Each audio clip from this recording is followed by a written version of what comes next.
The Pixel 10 Pro XL. I've been using it for a couple days and yeah, this is it.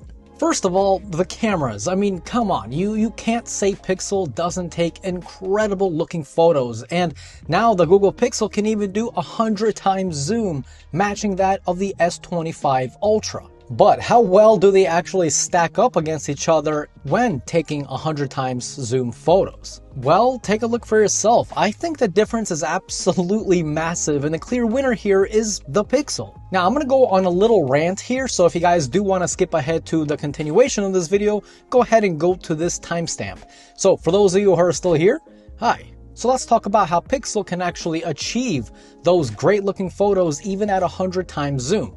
Well, AI and generation. Is that fair? Well, here's where people kind of split sides. I'm on the side that says, oh well, if I'm taking a photo, I want that photo to be as good looking as possible. So if I had to choose between this or this, well, I'm picking this. Now the good news is that Google isn't using any AI or generation when it comes to taking photos of faces, so that's pretty good. You know, the last thing you want is to take a photo of poor old mom and then she comes out looking like a whole different woman, right? That would be like, ooh, that's a good plot for a horror movie. So yeah, I mean, AI photos, I think they're fine, especially if you're zooming in 100 times. I mean, what do you expect? You know, phone sensors cannot gather that much detail organically. So yeah, what do you guys think? The design of the phone hasn't changed and it still looks and feels like the Google Pixel many people love, including me. I absolutely love this design so much, and the way the camera bar takes up the entire upper horizon of the phone, it doesn't wobble when you put it on the table and start typing. So hey, thumbs up for that. But I must admit, I hate the button layout. I just don't like how the power button is above the volume controls. I just think, and I might be wrong, but I think a lot more people use the power button more frequently than the volume rockers, because if you think about it, anytime you put your phone in your pocket, you got to turn off the phone, right? So you click the power button. So I would much rather have it like the way Samsung does, so the power button is lower so your thumb naturally lands on it. Now the Tensor G5 is all new here, and look, I know the name Tensor might leave a bad taste in your mouth, but keep in mind this is the Tensor that's manufactured by TSMC.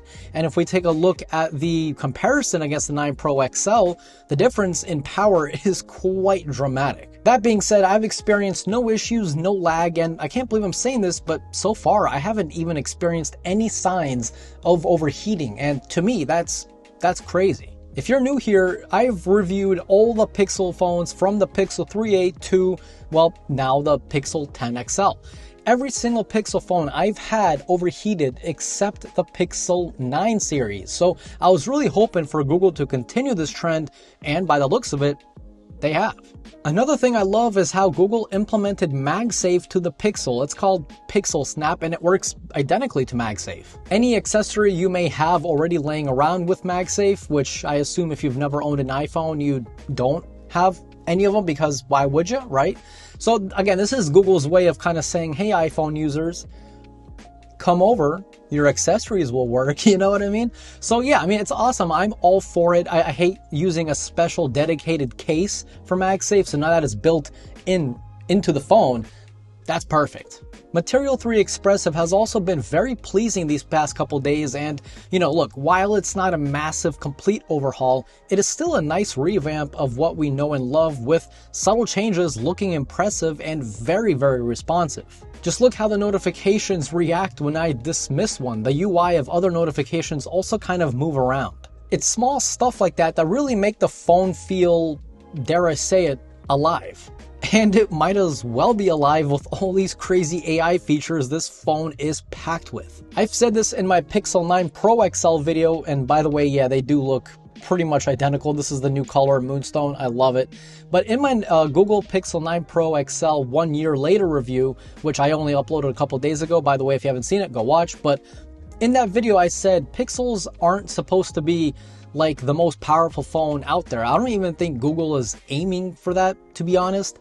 But in my opinion, the Pixel phones are definitely one of the smartest phones out right now. By the way, I am working on a full in-depth comparison between the 9 Pro XL and the 10 Pro XL. So if you guys do want to see that, definitely stay tuned. And of course, I will be putting the 10 Pro XL.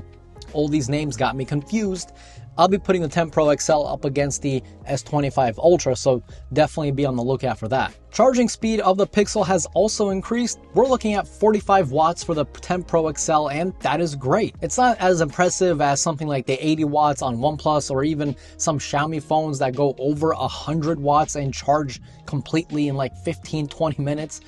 It's not that, but hey, at least it's an upgrade. Battery life is still a bit too early to judge. Ideally, you want to put this phone through around 3 to 4 times of full charging so it can get optimized properly. It can kind of get used to how you use your phone. So that way everything is just running smooth, right? So I don't really know. All I know is that I've charged it twice so far. So I've had it for 2 days. So that makes sense. No battery anxiety at all, which is nuts because, again, this whole thing changed with the 9 series. Every Pixel phone before the Pixel 9 series has been, in my opinion, terrible battery life. The 9 series came along and I was shocked. And now the 10 is here, and this even has a larger battery than the 9 Pro XL. So we'll see how that translates to in everyday life. So far, I've been absolutely loving the 10 Pro XL, and I cannot wait to make more videos for you guys. So definitely look out. If you're new here, consider subscribing. I make tech reviews, and I always just say it how it is. No BS, no fluff. And if you guys enjoyed today's video, definitely click that like button. And as always, this was Mark from Mark's Tech. Adios.